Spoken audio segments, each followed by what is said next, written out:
Salut les curieux, aujourd'hui on va parler d'aventurier. Je sais pas pour vous, mais moi j'ai toujours été fan d'Indiana Jones. Non, pas lui. Ouais, lui voilà. Avoir un chapeau, un fouet... Mais non, pas comme ça. Ouais, voilà. Qui n'a jamais rêvé d'être comme lui? Mais le personnage est forcément inspiré de personnes réelles. Vous êtes-vous déjà demandé si de véritables Indiana Jones avaient existé? Les gars qui vont suivre ont vécu pas mal d'aventures au cours de leur vie et ont échappé à la mort un bon nombre de fois.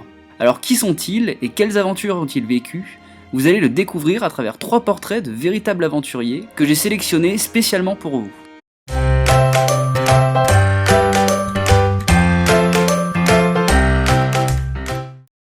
William Montgomery McGovern, né à New York en 1897.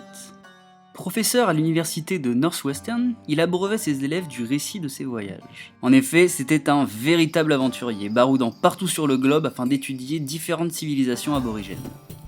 Il passa dans les années 1920 2 ans dans la jungle amazonienne ainsi que dans les Andes dans le but d'étudier les populations locales. Il raconta notamment dans l'un de ses livres comment il tua un anaconda qui avait attaqué son bateau. Il s'illustra également en devenant l'un des premiers occidentaux à être entré dans la ville de Lhasa. Lhasa est la capitale du royaume du Tibet depuis le 7e siècle. À l'époque, il était très difficile d'y pénétrer en tant qu'étranger. Il dut trouver un stratagème afin de s'y rendre. Il décida donc de se déguiser en porteur. Grâce à cela, il put traverser l'Himalaya avec des guides tibétains qui le conduisirent jusqu'à la cité. Une fois sur place, il annonça sa véritable identité, ce qui ne manqua pas d'énerver certains moines qui tentèrent de le tuer. Fort heureusement, il s'en sortit indemne et put même rencontrer le Dalai Lama en personne. C'est déjà difficile aujourd'hui, je vous laisse imaginer à l'époque. Il mourut des suites d'une longue maladie en 1967. Roy Chapman Andrews, né dans le Wisconsin en 1884. Il était un paléontologue et naturaliste américain. Dans les années 1910, il prit part à plusieurs expéditions en Alaska, en Indonésie, en Chine, au Japon, en Corée et dans l'Arctique, afin de collecter des spécimens de lézards, de serpents et observer les mammifères marins. Il mena une série d'expéditions dans le désert de Gobi et en Mongolie entre 1922 et 1930. Il a entre autres découvert le premier nid d'œufs de dinosaures. Cet aventurier a échappé à la mort de très nombreuses fois, et il raconte ainsi dans son autobiographie plusieurs moments de sa vie où il crut y rester. Une fois lorsqu'une baleine chargea son bateau, une autre fois lorsqu'il fut pris dans un typhon, un jour il fut presque dévoré avec sa femme par une meute de chiens errants. Il fut également pourchassé par des moines bouddhistes fanatiques, il tomba 2 fois d'une falaise, il fut attrapé par un python, et il échappa plusieurs fois à des bandits qui tentèrent de le tuer. Il décéda le 11 mars 1960. Notre 3e aventurier se nomme Percy Harrison Fawcett, né en 1867 à Torquay en Angleterre.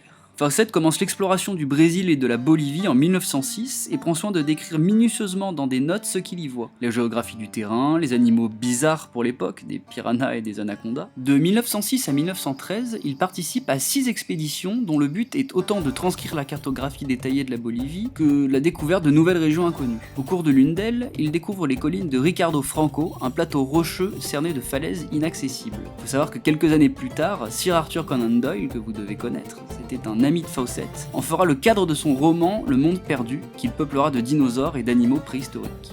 Après 1918, il organise une expédition qui lui permettra, selon lui, de découvrir une cité perdue dans la jungle amazonienne. Il la nommera sur ses propres cartes le point Z.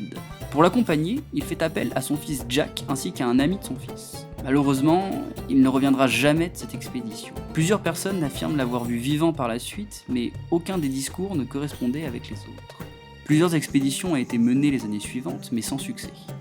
Les tribus indiennes s'attribuent sa mort, mais aucune n'a apporté de preuves concrètes, comme sa dépouille par exemple.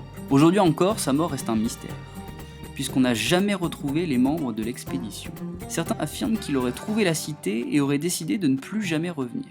D'autres, dont notamment la tribu des Kalapalos, entretiennent depuis des générations une tradition orale faisant référence à l'aventurier. Mais peut-être que le mystère est encore plus gros. Et si l'explorateur avait finalement trouvé la cité perdue? Nous ne saurons peut-être jamais le fin mot de l'histoire. Voilà, c'est tout pour cet épisode, j'espère qu'il vous aura plu. Pour tout vous dire, je comptais faire un bonus avec une femme aventurière dans le classement, sachant que je n'ai parlé que d'hommes, mais en définitive, je pense qu'il a bien trop à dire sur les aventurières de l'histoire pour que cela ne tienne dans un simple bonus en fin de cette vidéo. J'ai donc décidé de consacrer un épisode entier sur le sujet, qui sortira un petit peu plus tard. C'est tout pour moi, si vous êtes fan d'Indiana Jones, partagez la vidéo avec vos amis, connaissances, membres de la famille qu'ils sont aussi. Et si vous n'êtes pas fan d'Indiana Jones, en revanche, partagez la vidéo quand même et mettez-moi dans les commentaires un sujet qui vous intéresserait un peu plus. Allez, je vous dis à la prochaine, salut les curieux.